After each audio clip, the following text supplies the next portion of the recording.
How to unpin AI on Snapchat. Welcome back everyone. In today's video, I'll walk you through on how you can unpin the AI on Snapchat.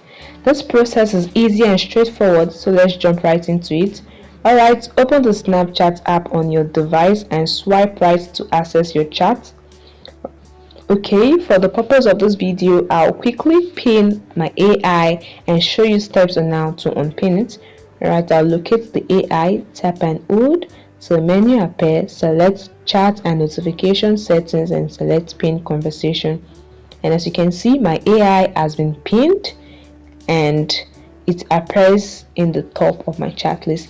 Now, to unpin AI on Snapchat, what you want to do is to tap and hold on the AI till the menu appears, select the chat and notification settings option.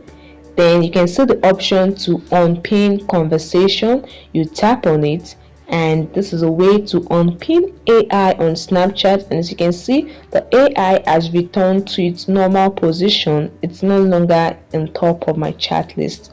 It's very easy, guys. Very easy and straightforward. I hope this helped you. Please like and subscribe to the channel.